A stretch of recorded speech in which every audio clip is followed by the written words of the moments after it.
Nós temos falado sobre alguns temas muito importantes. Falamos que o nosso Deus é Deus justo e Deus gracioso, e esta é a melhor notícia que você vai receber em sua vida. E ao lado desta notícia, nós também falamos sobre como escapar da condenação, já que todo homem é pecador e o salário do pecado é a morte. Falamos como viver a nova vida recebida por todo aquele que crê em Jesus Cristo, e falamos também sobre como tomar a decisão certa diante da oportunidade de confessar a Jesus como Senhor e Salvador. Que decisão você deve tomar? Então nós falamos sobre esses 4 aspectos da melhor notícia que você pode receber em sua vida. Primeiro, Deus é justo e gracioso. Segundo, como escapar da condenação. Terceiro, como viver a nova vida. E quarto, como tomar a decisão certa. Depois disso, nós falamos sobre aquilo que você precisa saber sobre a sua identidade no reino de Deus. Primeiro, falando sobre a vida de Nicodemos, nós lembramos para tomar cuidado com o auto-engano, tomar cuidado com a religiosidade, tomar cuidado com as suas certezas mais do que tradicionais. Hoje, nós vamos continuar falando sobre isso. Cuidado em relação às pressões contra a sua fé. Conheça a sua identidade no reino de Deus. Você é cristão? Mesmo?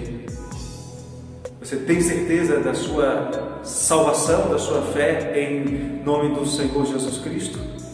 Você sabe que a sua fé vai ser pressionada. No texto que nós estamos estudando, o texto de João, capítulo 3, a partir do verso 4, Jesus e Nicodemos continuam na sua conversa. E a palavra de Deus diz assim: perguntou-lhe Nicodemos: como pode um homem nascer sendo velho? Pode, porventura, voltar ao ventre materno e nascer segunda vez? Respondeu Jesus: em verdade te digo, que não nascer da água e do Espírito não pode entrar no reino de Deus. O que é nascido da carne é carne, e o que é nascido do Espírito é Espírito. Não te admires de eu te dizer, importa-vos nascer de novo. Queridos, a Escritura, a Palavra de Deus, não é um livro árido e ultrapassado. A Escritura nos fala do Deus vivo, do Deus eterno, em suas relações com os homens, no passado, no presente e ainda naquilo que vai acontecer no futuro. Nós podemos constatar com muita facilidade que o coração dos seres humanos, no meio do seu e daqueles que nós conhecemos, o coração dos seres humanos não tem sofrido mudanças ao longo dos séculos. Pessoas extremamente más viveram no passado, pessoas extremamente más vivem hoje e pessoas extremamente más ainda viverão.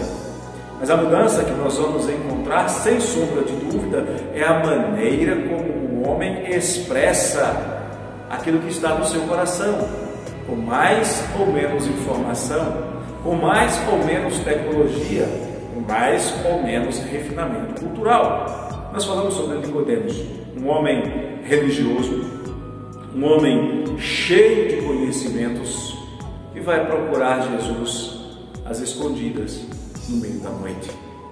Nicodemos não queria ser visto com Jesus, porque isso poderia lhe causar grandes embaraços com seus colegas de religião, os fariseus.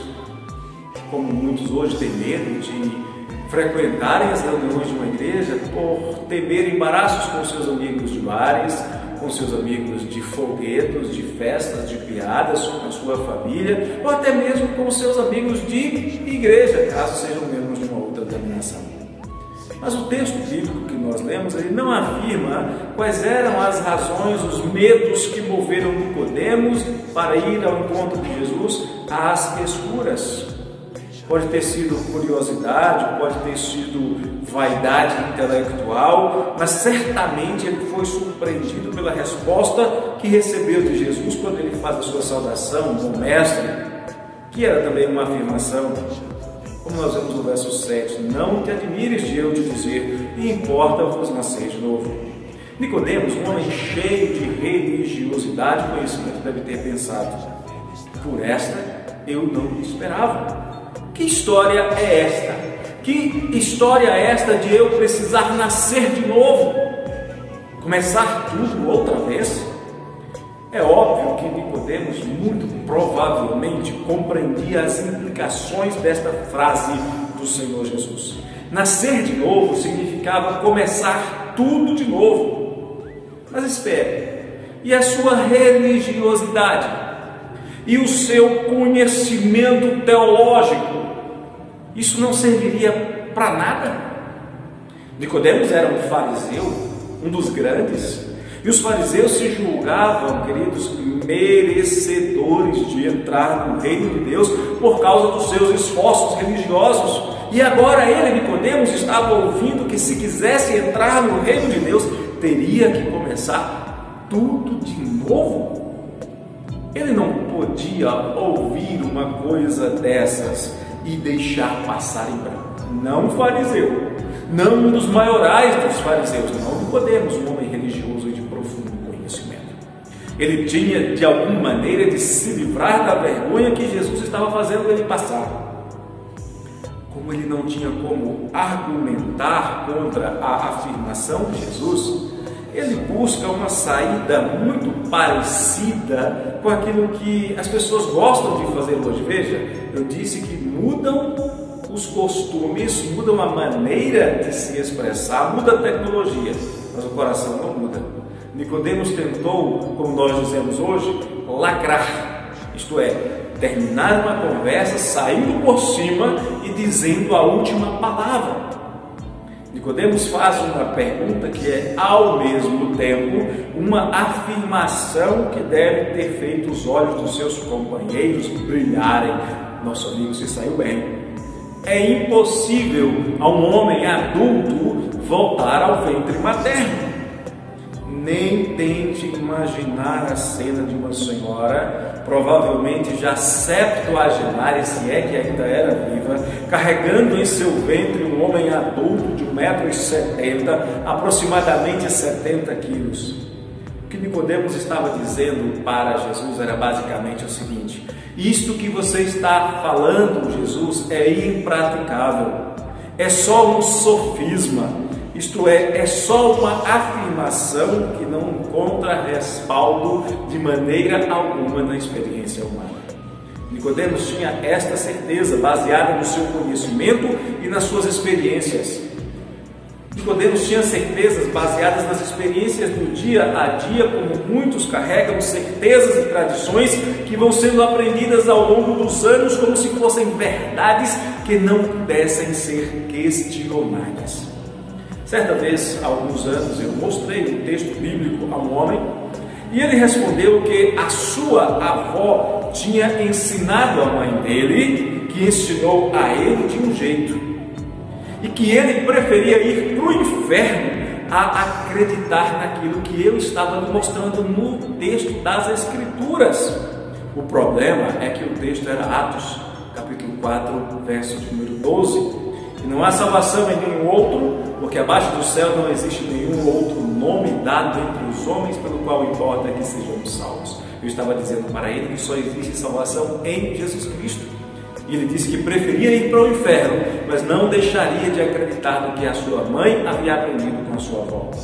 Ele tinha uma certeza que ele fora ensinado ao longo de toda a sua vida, e nem mesmo a palavra de Deus lhe dizendo que só é possível ser salvo através da fé em Jesus Cristo, nem mesmo com a leitura da palavra de Deus, ele tinha disposição para abandonar as suas convicções. A primeira lição que nós aprendemos aqui é cuidado com as suas certezas. Cuidado com as suas certezas. Após a contestação de Nicodemos, Jesus mais uma vez atende à necessidade do coração de Nicodemos e não entra no debate irônico que Nicodemos lhe propôs. Jesus lhe disse que ele estava tratando não de um assunto da carne, como Nicodemos queria tratar, mas de um assunto espiritual. Nicodemos veio a Jesus com preocupações religiosas, carregados de costumes, status social e religioso e tradições, mas o Senhor Jesus amorosamente lhe diz que há algo mais importante do que isso, mais importante do que costumes, do que cultura, do que tradições religiosas. Nicodemos precisa entender, e nós também precisamos aprender sobre as coisas do Espírito. Isto é importante. Verso 5, respondeu Jesus: em verdade te digo, quem não nascer da água e do Espírito não pode entrar no reino de Deus. Nicodemos queria tratar de assuntos carnais e Jesus diz: o que é nascido da carne é carne, e o que é nascido do Espírito é Espírito. A fala de Nicodemos, amados, só evidenciava que ele realmente não estava pronto para entrar no reino de Deus. Ele entendia muito das coisas terrenas, conhecia tudo das coisas religiosas, mas não sabia nada das coisas espirituais. Anos mais tarde, o apóstolo Paulo diria que os fariseus, como Nicodemos, que os fariseus tinham grande zelo religioso, talvez mais do que a maioria dos cristãos dos nossos dias, mas não entendiam nada da vontade de Deus. Paulo diz isso em Romanos 10:2, porque lhes dou testemunho de que eles, os fariseus, os judeus, têm zelo por Deus, porém não com entendimento. Os fariseus e religiosos ainda estavam presos, ainda eram escravos das suas convicções religiosas, e mais tarde eles tentaram fazer os cristãos da Galácia tão escravos como eles eram. Está em Gálatas, capítulo 4, verso 9. Mas agora que conheceis a Deus, ou antes sendo conhecidos por Deus, como estáis voltando outra vez aos rudimentos, fracos e pobres, aos quais de novo quereis ainda escravizar-vos? Eles não tinham nem ideia, os fariseus não tinham a menor ideia de que havia uma coisa chamada liberdade do Espírito para servir a Deus. Em João 8,32, Jesus ensina: e conhecereis a verdade, e a verdade vos libertará. Embora iniciado nas coisas religiosas, Nicodemos não tinha ainda nascido espiritualmente.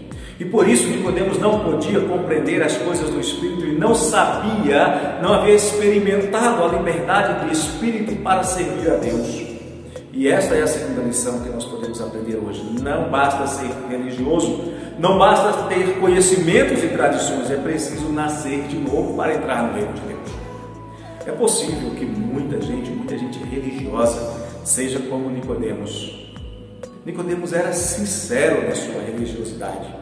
Nicodemos havia dedicado a sua vida inteira à sua religião, tinha se esforçado por aprender todas as tradições e havia se destacado tanto que era uma pessoa muito importante na sua igreja, um dirigente da sua igreja.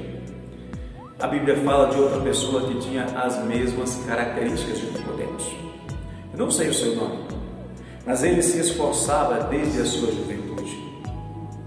Mas lhe faltava uma coisa: amar a Jesus mais do que a qualquer outra coisa. Nós encontramos a história deste homem em Lucas 18, versos 20 até o verso 23. Quando alguém chega e diz: bom mestre, que deverei fazer para herdar a vida eterna? Jesus responde: sabes os mandamentos: não adulterarás, não matarás, não furtarás, não dirás falso testemunho, honra a teu pai e a tua mãe. Replicou ele: tudo isso tenho observado desde a minha juventude. Ouvindo Jesus, então questionou. Ouvindo Jesus, disse-lhe: uma coisa ainda te falta. Vende tudo o que tens, dá aos pobres e terás um tesouro nos céus, depois vem e segue-me. Mas ouvindo ele estas palavras, ficou muito triste, porque era riquíssimo, porque amava mais as suas posses do que ao Senhor Jesus. Uns amam riquezas, como este homem. Outros amam tradições religiosas, como Nicodemos. Outros ainda amam o sentimento de autorrealização, como Paulo fala em Gálatas, capítulo 1, verso 14. E na minha nação, quanto ao judaísmo, avantajava-me a muitos da minha idade, sendo extremamente zeloso das tradições dos meus pais. Mas nós somos chamados para amar a Deus acima de tudo e de todos, para seguirmos a Jesus, porque não há nada mais importante do que isso. Você é chamado para amar a Deus acima de todas as coisas e seguir a Jesus, porque isto é o que há de mais importante, o que você pode fazer de melhor. E se Jesus agora lhe dissesse para deixar tudo, deixar as suas tradições religiosas por amor dele e segui-lo, entregar a sua vida a Ele em plena confiança de fé, você o seguiria, você se entregaria? Se Jesus lhe dissesse para deixar as suas certezas naturais e entregar-se a Ele inteiramente, você faria? Pois é exatamente isto que Ele diz a você agora. É exatamente isso que Ele está dizendo para você agora. Deixe as suas tradições, deixe os seus costumes, deixe o seu amor às coisas deste mundo e ame-o de todo o seu coração e siga-o obedientemente. Jesus, passando por um homem chamado Mateus, que estava extremamente ocupado, trabalhando, sem maiores explicações, Jesus diz apenas: segue-me. A palavra de Deus diz que Mateus, deixando tudo, o seguiu. O que você deve fazer agora? Simples, extremamente simples. Deixar tudo que tem ocupado a sua mente e o seu coração, tudo, por mais tradicional e importante que ele pareça, e segui-lo conforme o ensino da sua santa palavra nas Escrituras Sagradas. Deixe tudo, siga a Jesus, somente a Jesus, segundo o ensino da sua palavra. Faça isso e você vai experimentar o novo nascimento. Você vai experimentar ter os seus olhos abertos para as delícias do reino dos céus. Deixe tudo e siga Jesus. Faça isso agora.